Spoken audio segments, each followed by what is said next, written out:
Hello students, welcome to my channel Chemistry World by Vandana.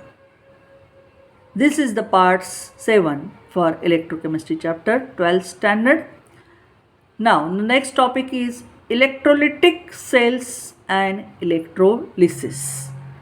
अभी तक हमने जो डिस्कस किया उसमें molar conductivity, limiting molar conductivity, Kohlrausch's law, right. अब आता है इलेक्ट्रोलिटिक सेल्स और इलेक्ट्रोलिसिस क्या चीज़ है। तो इलेक्ट्रोलिसिस जो होता है क्या प्रोसेस है, इसका हम डेफिनेशंस देखते हैं, उसके बाद उसके बारे में जो दो भी टर्म्स है उसका डिस्कशन करेंगे। Electrolysis is the process of decomposition of an electrolyte by the passage of electricity through its aqueous solution or molten state. भाई इलेक्ट्रोलिसिस एक ऐसी प्रोसेस होती है जिसमें डिकम्पोजिशन होता है इलेक्ट्रोलाइट का। कब होगा इलेक्ट्रोलाइट का डिकम्पोजिशन? जब हम इसमें से इलेक्ट्रिसिटी पास करेंगे, लेकिन किस में से पास करेंगे? उसी इलेक्ट्रोलाइट का एक्वस सॉल्यूशन में या फिर उसके मोल्टन स्टेट सॉल्यूशन में। मीन्स हम इलेक्ट्रोलाइट जो लेंगे वो कभी भी ड्राई वाला नहीं लेंगे, उसकी मोल्टन स्टेट होनी चाहिए, थोड़ा फ्यूज होना चाहिए, या फिर उसका एक्वस सॉल्यूशन करेंगे उस इलेक्ट्रोलाइट का। और उसमें से जब हम इलेक्ट्रिसिटी पास करते हैं तो उसमें जब उस इलेक्ट्रोलाइट का डिसोसिएशन होता है, डिकम्पोजिशन होता है, उसको हम इलेक्ट्रोलिसिस प्रोसेस।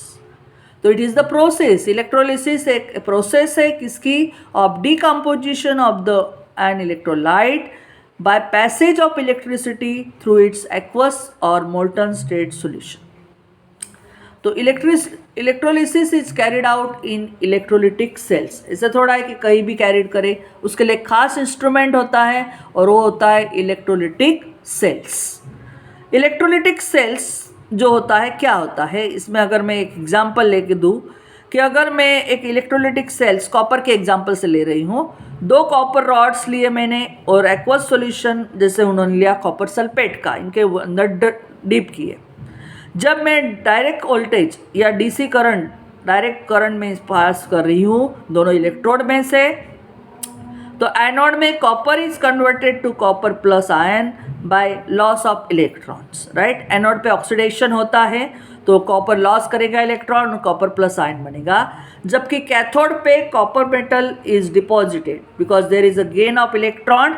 सो कॉपर प्लस आयन दो इलेक्ट्रॉन गेन करेगा और कॉपर सॉलिड आपका जो है वो डिपॉजिट होगा। मीन्स एनोड पे ऑक्सीडेशन होता है जबकि कैथोड पे रिडक्शन होता है।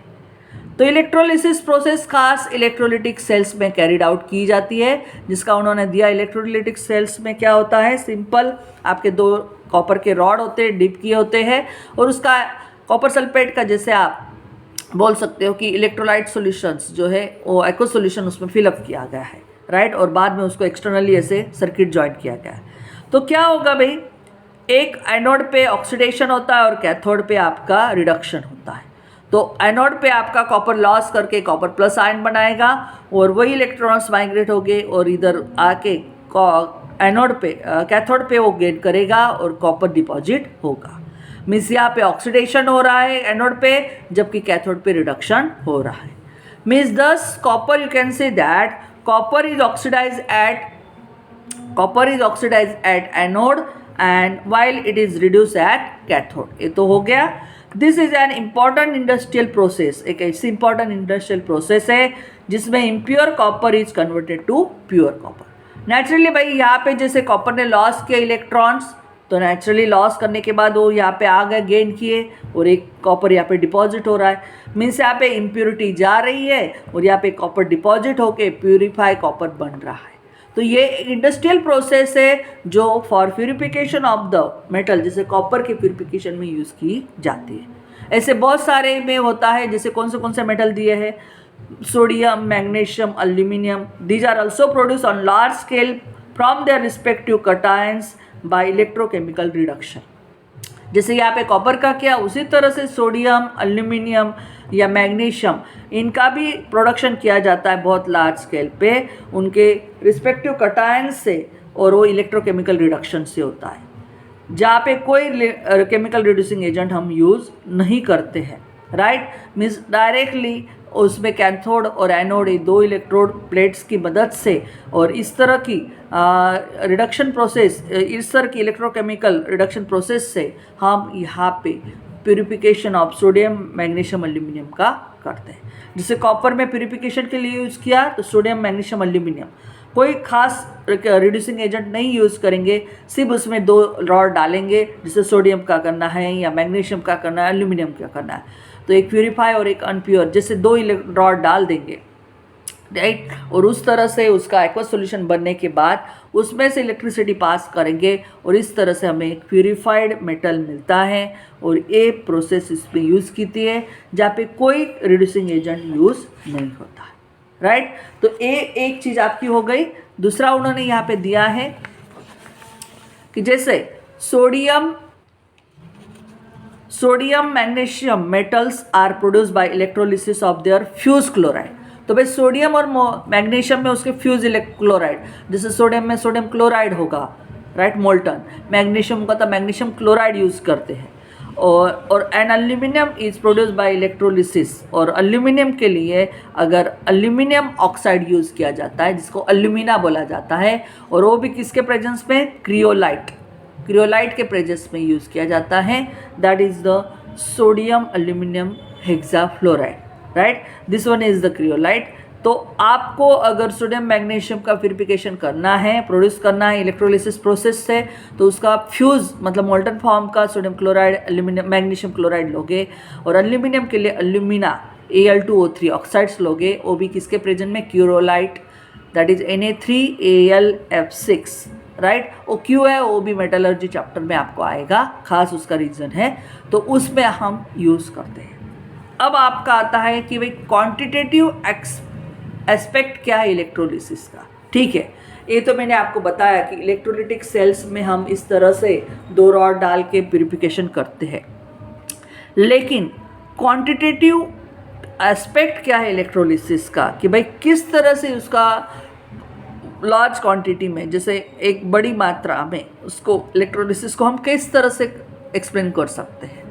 तो भाई माइकल फैराडे नाम का जो साइंटिस्ट था, उन्होंने 1833 से 34 इस टाइम में बहुत सारे एक्सपेरिमेंट किए इलेक्ट्रोलिसिस प्रोसेस पे, and this experiments results are summarise in the form of 2 law. जो माइकल फैराडे ने उसके, आप सोचिए कि आज से लगभग 200 साल पहले उन्होंने इस इलेक्ट्रोलिसिस प्रोसेस के बारे में बहुत सारे एक्सपेरिमेंट किए गए, और उस एक्सपेरिमेंट को उन्होंने 2 लॉ के फॉर्म में उसको समराइज किया, उसको बोला, और वो थे Faraday's first law and Faraday's second law of electrolysis. सोचिए उन्होंने आज से 200 साल पहले इस चीज़ को स्टडी करके अपने लॉ फॉर्म में भी दे दिया। These are very advance and we have to be study very hard. हम देखिए आज हम किस स्थिति में हैं, और वो लोग हमसे 200 साल पहले उस चीज़ को स्टडी करके उसको लॉ के फॉर्म में भी उन्होंने दे दिया।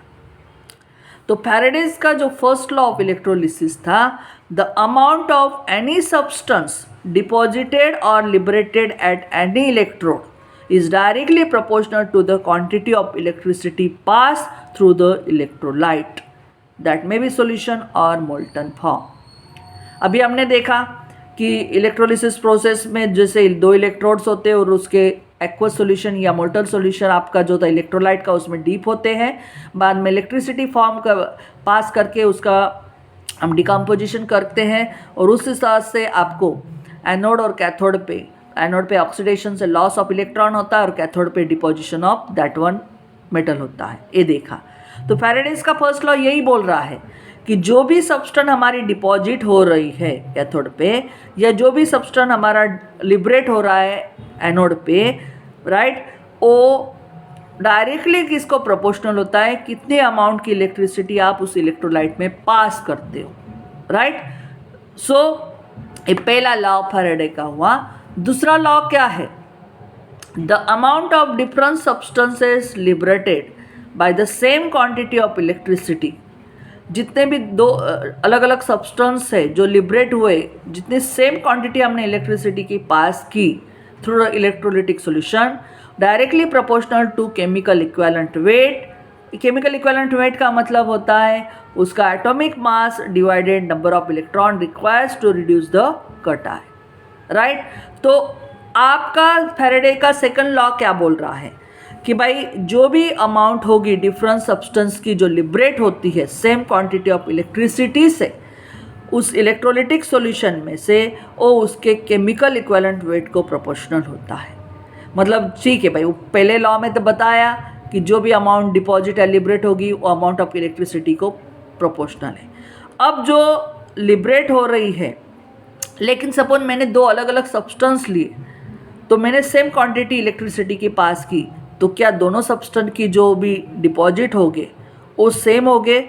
नहीं, वो किसके ऊपर प्रोपोर्शनल होगे? जो भी अमाउंट सब्सटेंस की डिपॉजिट होगी सेम क्वांटिटी इलेक्ट्रिसिटी पास करने के बाद वो उनके केमिकल इक्विवेलेंट वेट को प्रोपोर्शनल होगी। और केमिकल इक्विवेलेंट वेट होता है उसका एटॉमिक वेट या एटॉमिक मास उस मेटल का डिवाइडेड जितने भी नंबर ऑफ इलेक्ट्रॉन्स चाहिए उस कटायन को रिड्यूस करने के लिए।